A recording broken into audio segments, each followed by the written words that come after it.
Unsay katuyoan sa kinabuhi? Ngano hinungdanon nga masayran ang tubag ni ining pangutana.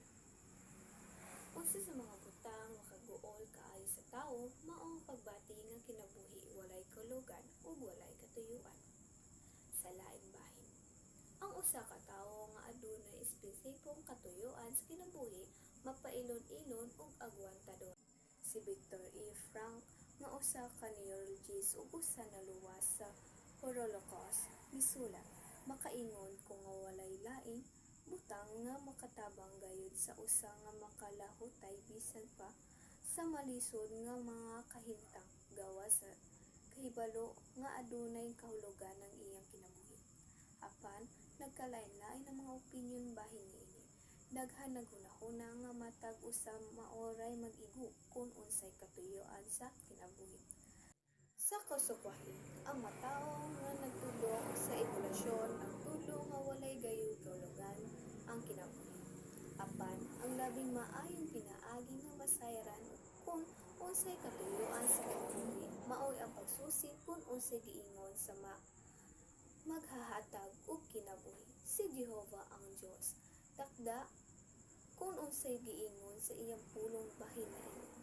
Kung kinsa giingon sa Biblia, ang Biblia nagtulo nga si Jehova ang Dios adunay espesipong katuyuan alang sa lalaki ug babae sa dihang sila iyang gilanglang. Gihatag ni Jehova sa atong unang mga ginikanan ang mosunod nga sugo. Genesis verse 1:28. Magmabungahon ug magdaghan kamo ug pun-a ang mga yuta ug ganhi kini ug magpabut-i ang mga isda sa dagat ug magalupan ang mga linalang sa kalangitan ug matag buhing linalang nga mga nagalihok diha sa yuta. Katuyoan sa Dios nga tikaron ni Adan ug Eva ug sa ilang mga anak nga tibuok yuta nahimong kining paraiso, dili niya katuyoan nga mga tawo na matiguang o mamatay. Ni kabubot-on niya nga daotad sa tawo nga kalikupan apan tungod sa dili maalong pagpili sa gihimo sa atong unang mga ginikanan, atong nagpanuod ang sala sa kamatayon. Genesis verse 1:28. Magmabungahon ug magdaghan kamo ug pun-a ang mga yuta ug ganhi kini ug magpabut-i ang mga isda sa dagat ug nagalupan ang mga linalang sa kalangitan ug matag buhing linalang nga mga nagalihok diha sa yuta. Katuyoan sa Dios nga tikaron ni Adan ug Eva ug sa ilang mga anak nga tibuok yuta nahimong kining paraiso, dili niya katuyoan nga mga tawo na matiguang o mamatay. Ni kabubot-on niya nga daotad sa tawo nga kalikupan apan tungod sa dili maalong pagpili sa gihimo sa atong unang mga ginikanan, atong nagpanuod ang sala sa kamatayon. Micaias verse 6:8. Unsa bang gipangayo ni Jehova kanimo kun dili ang pagbuhat sa hustisya ug ang mahigugma sa kalulot ug mga paglakaw sa makasaranganon uban sa imong Dios. Mateo verse 22:37-39. Higugmaon mo si Jehova nga imong Dios sa tibuok mong kasing-kasing ug sa tibuok mong kalag ug sa tibuok mong kaisipan. Kini mao ang kinadak-an ug unang Ecclesiastes verse 12:13. Kini ang katapusan nga butang ang tanan nakadungog na. Kadluki ang matuod nga ang Dios ug tumana ang iyang mga sugo, kay kini mao ang tibuok nga obligasyon sa tawo. Genesis verse 3-6. Roma verse 12. Bisan pa niana wala mausab ang katuyoan ni Jehova, sa dili madugay ang yuta mahimo na unyang paraiso. Isaas verse 55-11. Gilalang kita ni Jehova nga may pisikal ug mental nga katakos nga magamit sa pagtuman sa iyang katuyoan. Wala niya kita Nalangan nga makinabuhing depende kaniya.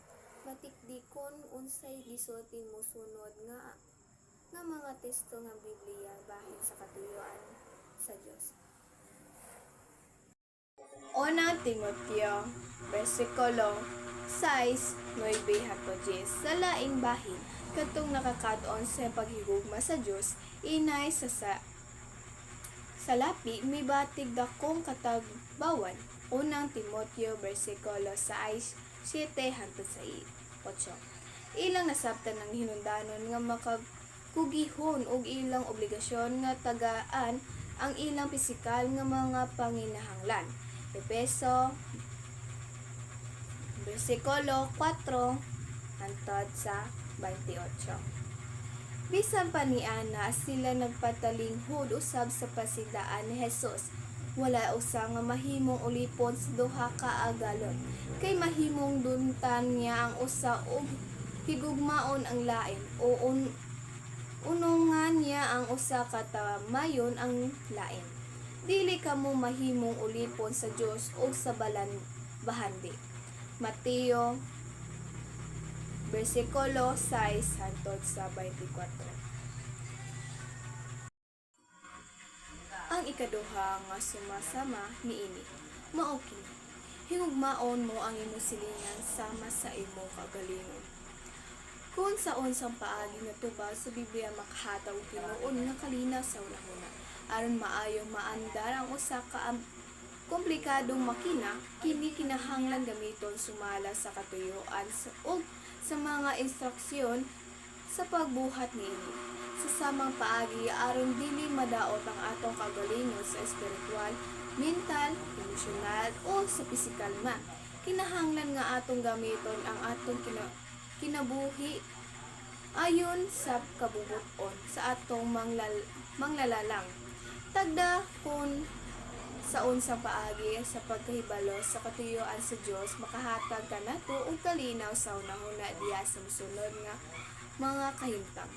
Sa dihang mopili kung unsay angay unahon sa ilang kinabuhi, daghan karon ang nagunahuna nga pagtigom o bahandi mao ang labing hinungdanon. Hinunoa sila ang mga determinadong madato, nagahulog sa tentasyon o sa litag ug sa daghan binuang ug makadaot nga mga tinguha. Nagpasidaan ang Biblia. Unang Timoteo, verse 6, 9, 10. Busa, inay unahon ang esekular nga trabaho o pagpagangpas o bahagi. Katong nahigugma sa Dios naghimo sa iyang kabubuton nga panguna sa ilang kinabuhi. Nahihibalo sila nga kung unahon nila ang pagbuhat sa kabubuton sa Dios, si Jehovah nga Dios mag-atiman kanila. Sa pagkatingog, giisip ni Jehovah ang iyong obligasyon nga pagbuhat niana. Mateo, versikulo 6, 25 hangtod sa 33. Sa dihang makiglabot o sa uban mga tawo, daghan nga naghunahuna lamang sa ilang kaugalingong kaayuhan. Sa atong adlaw nga kalibutan, dili gayud malinawan tungod kay daghan kaayo nga mahigugma sa kaugalingon ug walay kinaiyanhon pagbati. Ikaduhang Timoteo, versikulo 3, 2 hangtod sa 3. Sa dihang dunay makapahigawad kanila o supak sa ilang hunahuna, sila musuko, maningka o maningsulto. Efeso, versikulo 4 hangtod sa 31. Imbes muhatag kalinaw sa unahuna ang maong kakulangan sa pagpugong sa kaugalingon, magasungnib man lamang sa panaglalis. Proverbo, kapitulo 5. Sako sa kwahi, kadtong nagtuman sa sugo sa Dios, nahigugma sa ilang silingan sama sa ilang kaugalingon, nagpakitag kaayo o kalumo uban sa pagkamabinato tion o kinabubuton, nagpasaylo sa usag-usa. Efeso, versikulo 4 hangtod sa 32. Kolosas, versikulo 3 hangtod sa 13. Bisan sa dihad sila wala nakigdaig kaayo, sila nanikamot sa pagsundog kang Hesus. Kinsa dihang gipasipad-an wala mobalo sa pagsultig pasipala. Unang Pedro versikulo 2 hangtod sa 23. Sama kang Hesus ilang nasabtan nga makahatag og tinuod nga katagbawan ang pag-alagad sa uban. Bisan ni adtong wala pagpabili sa kaayo gibuhat kanila. Mateo versikulo 20 hangtod 25 hangtod sa 28. Juan versikulo 13 14 hangtod 15. Buhat versikulo 20 hangtod 35. Si Jehovah ang Diyos naghatag sa iyang espiritu ni atong naningkamot sa pagsundog sa iyang anak. Ug kini ang mga nga espiritu nakahatag kanila og tinuod nga kalinaw sa hunahuna. Galacia versikulo 5 hangtod sa 22. Reflection sa akong gibasa. Ang kinabuhi na ay dakong katuyoan gihatag sa Dios kanato. Nagahatag siya og direksyon, depresyon o kalinaw sa atong panahon. Sama sa giingon sa Biblia, ang tinuod nga katagbawan dili makaplagan sa kwarta o materyal nga butang, kundili sa paghigugma kaniya o nagapalagad kaniya.